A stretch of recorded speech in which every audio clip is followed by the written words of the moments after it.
Hello, welcome back to Evola Day.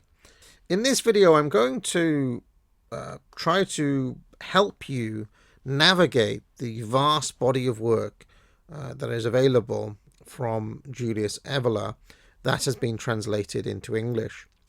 I put together this extensive reading list, which you can, it's a bibliography rather, that you can find in the show notes, which has all of the works that have all of his books, including those that have not been translated into English, as well as the collections of essays and articles, and various pamphlets, a little bit more obscure.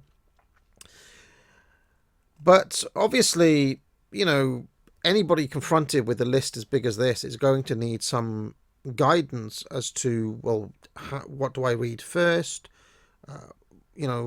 What are the most important things to read? And then, what are the things that are of more, let's just say, specialist interest? Before getting going, some of you may have seen my earlier book buying guide to Thomas Carlyle. The problem with Carlyle was that because his works have been out of copyright for so long, there are many, many editions of his works of varying quality, and I needed to pick out the best versions. In the case of Evola, there is only one edition of each of the books, and they are all very easy to find and to buy on Amazon. Practically all of these are on Amazon, and they're pretty affordable as well. As you can see, I have practically all of these books myself. So, with that said, what is the first thing for the complete novice to read of Evola's that can help you get into him? Well, the first thing I'll say is that his masterpiece, which is universally seen as being Revolt Against the Modern World, is quite a difficult book to read, especially if you have no prior experience reading esoteric writers or traditionalist writers. Evola is somebody who speaks from a wholly different point of view to anything that you're likely familiar with. He is completely outside the liberal tradition, and he is completely outside the socialist or Marxist tradition. He is a non-materialist writer, and therefore he can seem quite impenetrable to the uninitiated. For that reason, I do not recommend starting with Revolt Against the Modern World, or indeed his two other books. I mean, I should tell you that the big three in Evola are Revolt Against the Modern World, which is his metaphysics, it's the book that basically ties all of his work together. It's his master text, if you want to put it that way. Then there is Men Among the Ruins, which is essentially his politics, and Ride the Tiger, which is essentially his ethics. So those three books give you something like his complete worldview. However, rather than jumping in and reading those straight away, I think it can be useful to read some of his shorter essays, especially those that he wrote dealing with contemporary issues, in Italy, whether it's during the fascist period or after the war in the 1950s and the 1960s. The best single essay I would recommend is Orientations, 11 Points. You can find that in a handbook for right-wing youth. My buddy Skeptical Waves has also uploaded it to YouTube, so you can find an audio version there. I believe it's reprinted in A Traditionalist Confronts Fascism also. The next book I would recommend tackling after that is The Bow and the Club, which features essays on all sorts of topics. Sex changes, skiing, there's an essay on jazz and the Beatles, I mean, it can be quite weird seeing Evola discussing these things. To a certain point of view, it's hard to believe that Evola lived in the same world that as the Beatles, but there it is. And because we're coming from 2021 and from our modern contemporary era, and because Evola's worldview is so alien to where you may be coming from, the Bow and the Club can, I think, help ease you into his mindset. They're very readable essays. They're very accessible. Now, obviously, it's not an endpoint, but it can help transition you into his whole way of thinking on a great number of issues. So then, once you have read The Bow and the Club, you might then think about picking up The Path of CINNABAR, which it's described as a kind of autobiographical intellectual journey, something like this. But what it really is a guide by Evola to all of his works. And he describes his intellectual journey. It's almost like Evola somehow knew that he would find his audience years later, that he was leaving this legacy, and when the time was right, likes of us would come along and start to read them. So it's a very good that he wrote this. It's quite rare for a writer to provide a guide to all of his works, and this is also written in quite an accessible style, at least by Evola's standards. And once you've read that, I think you could then probably venture into reading, starting on the so-called Big Three. I would actually not start with Revolt Against the Modern World, but with Men Among the Ruins. There is a very, very good introduction to that book by Dr. H.T. Hansen, which is, it's almost as long as the book itself. It's about 100 pages long, and it's a very, very comprehensive overview of Evola's life, his influences, his work, his thinking. So I'd recommend reading that, and then getting through Men Among the Ruins, because that's a book about politics. If you're coming to Evola from a kind of political interest, and because you're on the right, rather than because you're interested in spirituality or yoga or anything like that, it's also, I guess, more familiar ground for you. So yeah, Men Among the Ruins is a good one.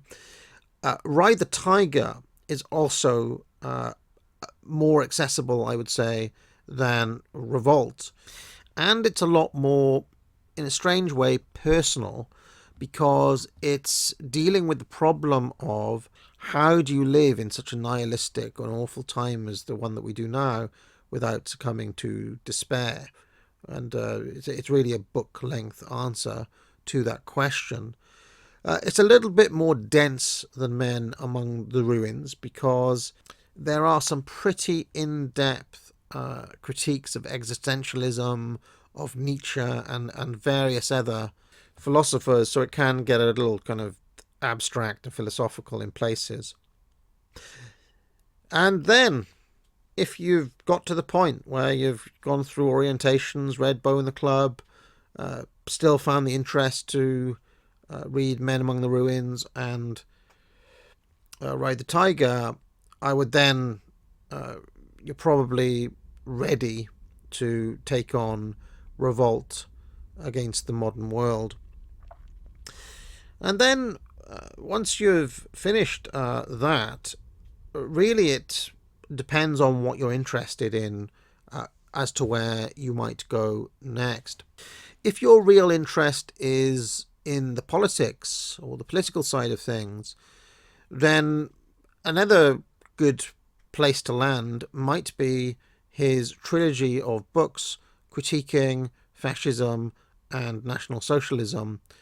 Those are Fascism Viewed from the Right, Notes on the Third Reich, and A Traditionalist Confronts Fascism.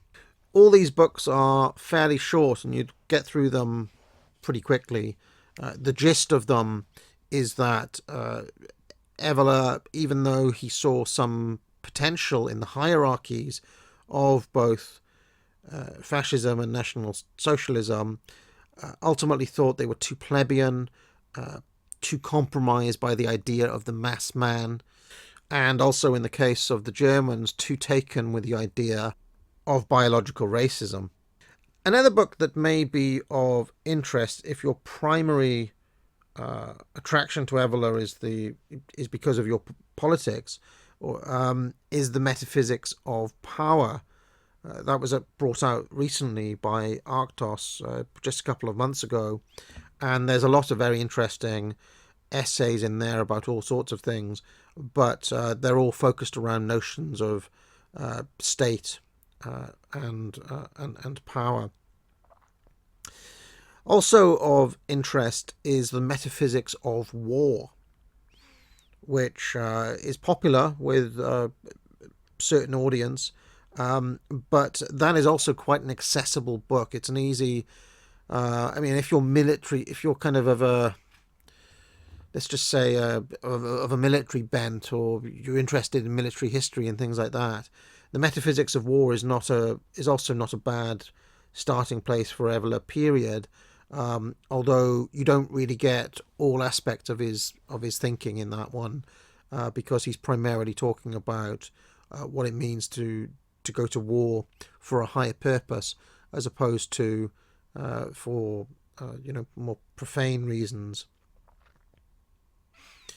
I'll also mention at this point Recognitions, which is kind of like a follow-up to The Bow and the Club, although the pieces in there are a little bit more, dense and academic, or of more specialist interest. So it's a little bit less accessible than The Bow and the Club, but there's still some great stuff in Recognitions as well. So next, if you're interested more in how to achieve riding the tiger, how do you actually achieve this steeling of yourself to be the man among the ruins, as Evola calls it, and Evola wrote several books on this, on how to achieve self-mastery. These are The Doctrine of the Awakening, The Yoga of Power, Eros and the Mysteries of Love, which is also kind of about gender roles as well,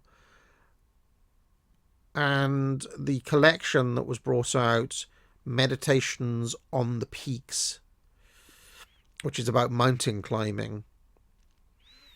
So those 4 books in particular are all about techniques, methods taken from various different traditions on how to liberate yourself from the conditioned world. In the Yoga of Power, he uses the so-called left-hand path of action.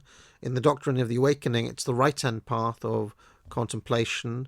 Eros and the Mysteries of Love is the left-hand path again, but this time with a focus on sex, which is one of the possible paths, believe it or not. And in Meditations on the Peaks, he talks about mountain climbing, or hiking on mountains as a possible path as well. Now, Evola had quite a lot of other writings along these lines as well, essays and articles. These are, some of them are collected in the book East and West, which looks at a number of different Eastern traditions. Also, there were a number of pamphlets which were published in the early 90s, or they were translated in the early 90s, which include Taoism, the magic, the mysticism, Zen, the religion of the samurai, René Guénon, a teacher for modern times, and the path of enlightenment in the MITHRAIC mysteries. Now, I've not been able to find these pamphlets to buy anywhere, but the PDFs are floating around if you look hard enough for them. Another book worth mentioning here is The Fall of Spirituality, which was also known as The Mask and the Face of Contemporary Spiritualism, in which basically Evola mows down New Age, Satanism, various strands of occultism that he considers to be not legitimate, theosophy, and various other traditions that had grown up from the 19th century onwards. And he basically explains the problem with them, why they're not authentic from a traditional point of view. So what else is there beyond this? Well, if your interest is mainly in the esoteric, then Evola has a book on alchemy called the Hermetic Tradition, which is all about kind of sacred symbols. I must confess that as being someone who has limited experience with esoteric texts, I couldn't really get into the Hermetic tradition myself, but I know that of all of Evola's books, it's one of the ones that is spoken of most highly for the kind of quality of his research and so on. I believe even Carl Jung praised that one. Another esoteric book is The Mystery of the Grail, which is all about the quest for the Grail in Arthurian legend and elsewhere. And again, this, because I'm not really an esotericist in that way, that's another one I didn't personally get into that much, but I do know that it's spoken of highly by the people who are kind of deeply into these sorts of things. Finally, there is the question of Evola's views on race, which can be found chiefly in The Myth of the Blood, as well as Synthesis on the Doctrine of Race, of which I'm told Mussolini was said to be a fan, and indeed when the fascist state was looking to introduce its own racial laws, I believe some element of Evola's suggestions were taken forward. And in these works, he consistently gives primacy to the idea of spirit above blood when considering race. There's also something of this in his early polemical work, Pagan Imperialism, as well as the pamphlets Three Aspects of the Jewish Problem and the Elements of a Racial Education. I do not consider these to be particularly essential works of Evola's, and he doesn't really give them that much space in the path of CINNABAR as well. One gets the impression that he was writing these works in order to kind of try to influence or work with the fascist regime at that time. Although the idea of a superior race as a kind of spirit, as an Aryan spirit, is important in his general conception of things. You can see that in Revolt Against the Modern World as well. If I was to say that his thinking is fuzzy anywhere, it is likely on this particular issue, where he appears to downplay the significance of blood or kind of biological race, but at the same time also seems to appeal to it in various times and places as well.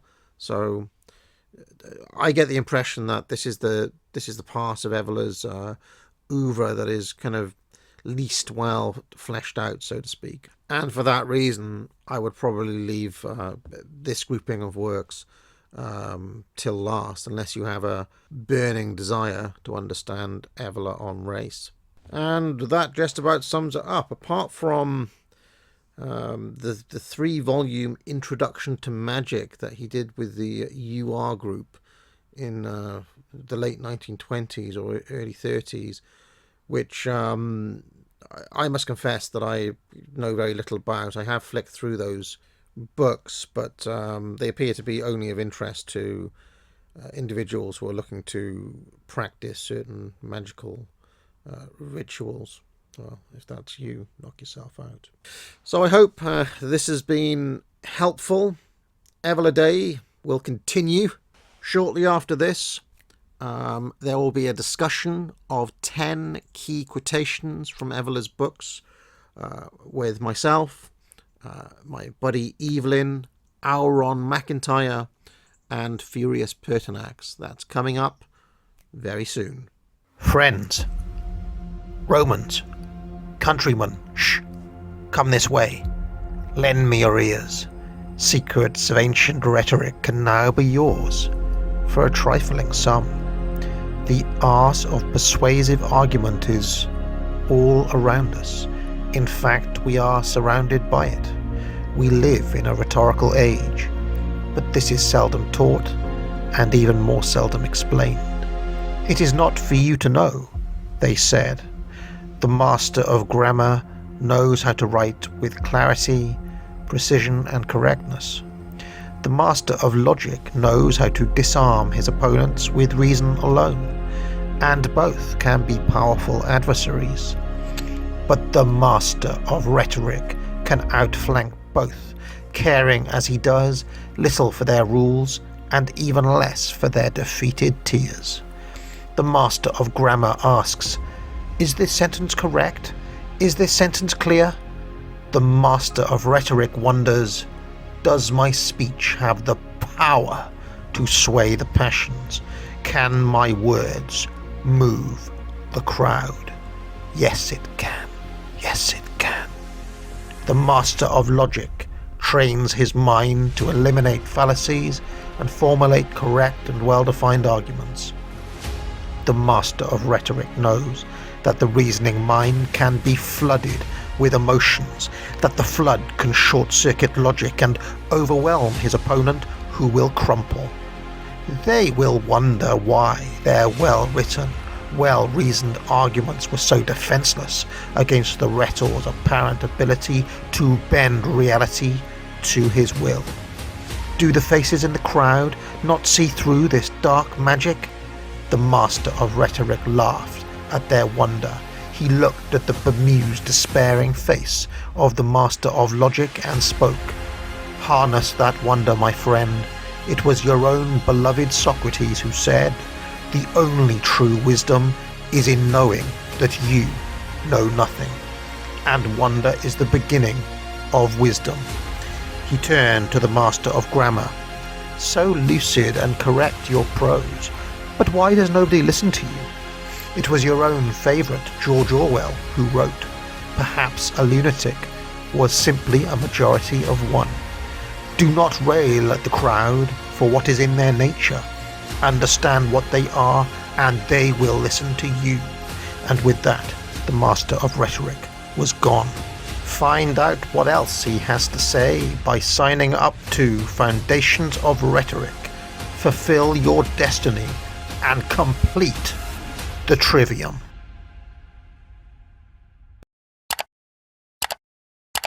Be sure to like this video and subscribe, and if you really like my content, maybe consider joining the channel or donating or maybe even buy a mug. I am grateful for all of your support. Now get out.